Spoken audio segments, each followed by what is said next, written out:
both Lenin and Trotsky were in exile, one in Germany, one in the United States.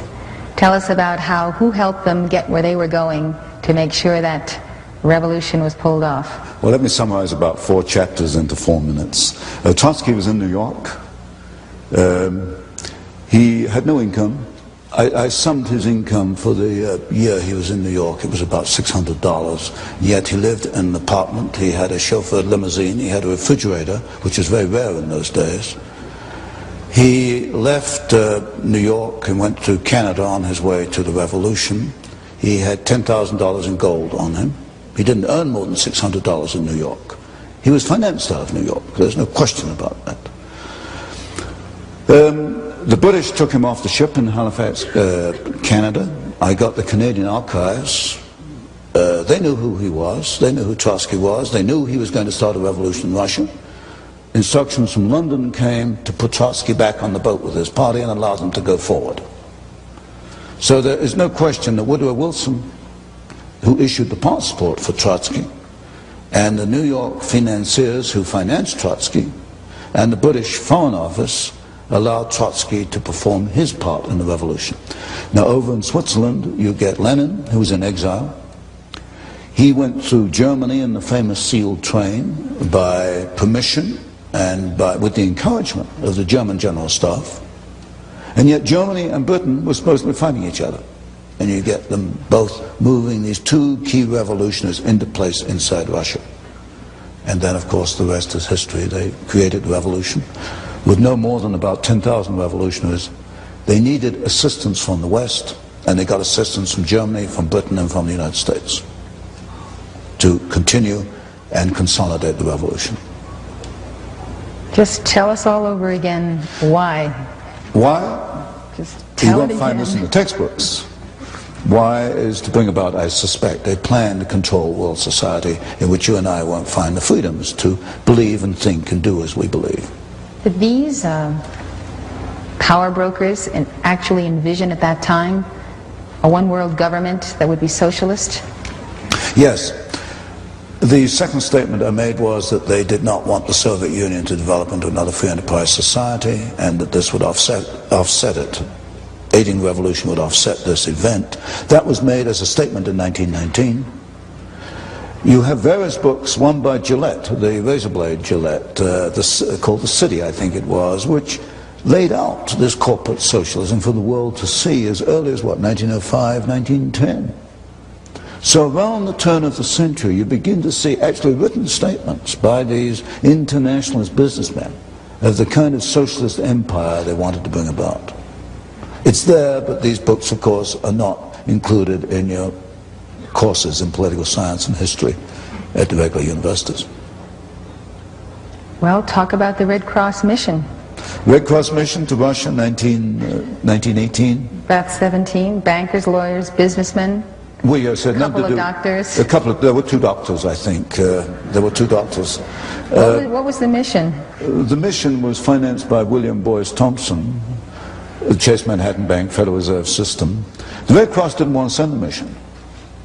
The Red Cross said we don't need a mission to Russia.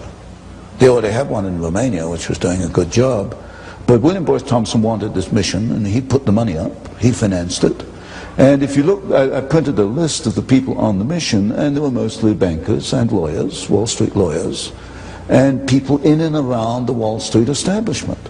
The function or the purpose of this mission was to be in place to assist the Bolshevik Revolution. The Red Cross mission to Russia was a cover vehicle. It enabled these Wall Street elitists, these Wall Street manipulators to be there in place, and then I traced a cable, $1 million from the Morgan Company in New York to Petrograd. I forget to which bank, but it came from William Boyce Thompson, and which financed the revolution. And then they put pressure back in the State Department in Washington to actually send arms to the revolution, which went forward in 1918. And then I found in the State Department files an extraordinary telegram in which Trotsky appealed to the State Department to send American army instructors to train the new Soviet army.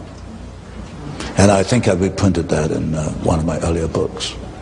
So briefly, the Red Cross mission was a cover vehicle to enable Wall Street to be there in place to guide and manipulate the ongoing Bolshevik revolution. And what was the response of the State Department? Oh yes, they were quite willing to send US Army instructors. Do you know how, to what I don't know if they extent? went forward. I know the arms, I know the rifles went forward. I didn't trace the response to the telegram, except it was approved within the State Department. And I reprinted the telegram. I never did find a response. That's probably taken out the files. Do you know the figure to which Wall Street supported the Bolsheviks? Well, it was $1 million. Just the William Boyce Thompson figure? That figure. But then you've got the other assistants. For example, the whole Siberian episode. See, in 1918, the Bolsheviks really only controlled Moscow and what was then Petrograd, which is now Leningrad. They could not have beaten off the White Russians, the Czechs, who were in Russia at that time, the Japanese, who were anti-Bolshevik. They could not have beaten it off without assistance from the United States and from Britain. And the Siberian Railroad is critical because if you look at that map of Russia, you know, Moscow and Leningrad are stuck at the left end, and you've got that vast expanse of Russia, and the backbone is the Trans-Siberian Railroad. Now, the history books will tell you that American troops went in, they occupied the Trans-Siberian Railroad in order to prevent the Japanese from coming in. Well, this is absolute nonsense. I've never written the book. I hope to get around to it one day. I've got 2 big boxes of files on this. The purpose of the American army in Siberia was to hold the Trans-Siberian Railroad until the Bolsheviks were strong enough to take it over. And they did that very effectively. They held off the Japanese. They held them back near Manchuria. They evacuated the Czechs out along the Trans-Siberian Railroad. The French and the British gave up because they said the Americans are helping the Bolsheviks. They evacuated.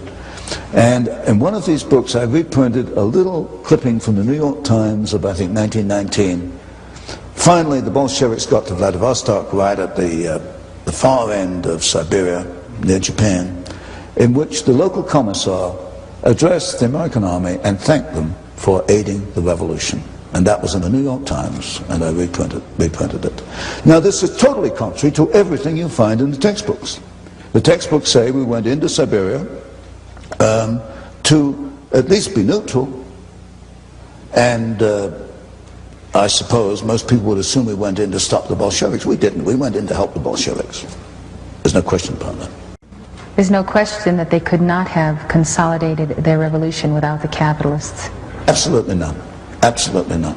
They had too many enemies. Not only outside enemies, the White Russians. The Ukrainians themselves were not particularly happy. All your ethnic groups in Russia were not particularly happy with the Bolsheviks. They could not have won without Western assistance. There is no question about that. Then they were starving. The factory, they couldn't operate the factories because the Bolsheviks shot all the managers and the technicians. Either that or they left Russia. The factories were closed down. Russia was starving. By 1922, Lenin himself said the end has come. They had no food. They had these closed down plants. The plants were not destroyed in the revolution. That's what the textbooks will tell you, including Kennan, the State Department expert. He says the Russian factories were destroyed in the revolution. They were not destroyed. Why? Because I've seen the photographs after the revolution, and they're right in the Hoover Institution Tower. There are these massive boxes of photographs of Russian industry after the revolution. They could not operate the plants.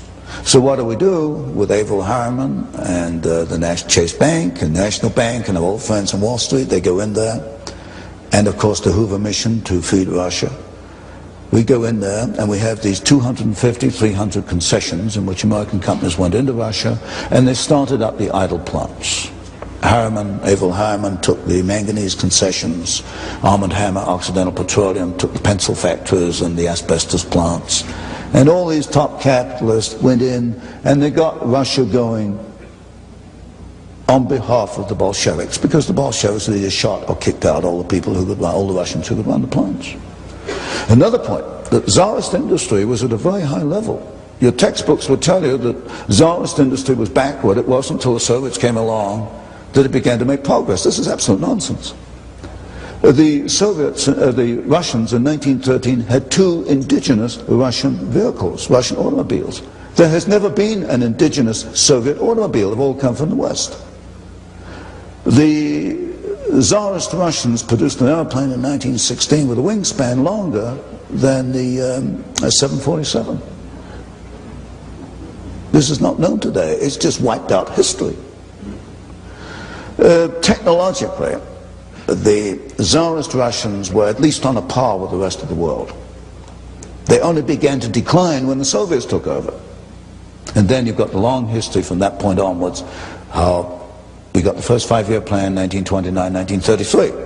I look at the first 5-year plan, I look at every plant that was built in Russia at that time. Every single plant was built by a Western company. Not one single plant was built by the Soviets. You name any plant, if there are any Russians here from way back, you name any plant in the first 5-year plan, and you know as well as I do who built it. It wasn't the Soviets, it was a Western company. And you run down the list, Caterpillar tractor. There are more Caterpillar tractors in the Soviet Union than there are outside the Soviet Union. Ford Model A, Ford built the Gorky plant. And as soon as the Ford engineers left, they started to turn out military vehicles.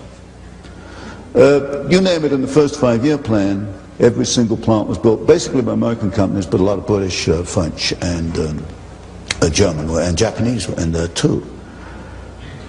Then the second 5-year plan in the 1930s was a duplicate. They tried to copy the first 5-year plan with their own resources. They fell flat on their faces, and they had to come back to the Western companies for assistance to duplicate the plants put in the first 5-year plan. And for example, I was in Douglas Aircraft Company. They let me into their files, and it was amazing the detailed assistance given by Douglas Aircraft. They bought one DC-3, and then they bought a DC-3 in sub-assembly and all kinds of duplicate spare parts to get the thing going. And then we've got that story, I don't know how much detail you want, which continues right up to today, July 1, 1987, and you mentioned, I think, this morning, the Toshiba and the Toshiba Japanese plant and the Norwegian company, a government-owned plant, which provided the milling machines which enabled now the Soviet submarines to be 10 times quieter than they were before, and that's going to cost us $4 billion so that we can offset what we have given them. And this stupidity has continued stupidity in my sense. From the viewpoint of a Wall Street capitalist, I guess it's smart business. This has continued for 60 years. And this supposedly by our allies, but this is not the people of Japan and Norway. No. This is again the internationalists. It's the internationalists. Toshiba represented on the Trilateral Commission founded by David Rockefeller in 1973. It's your top corporate elitists, your top corporate establishment attorneys, the top politicians.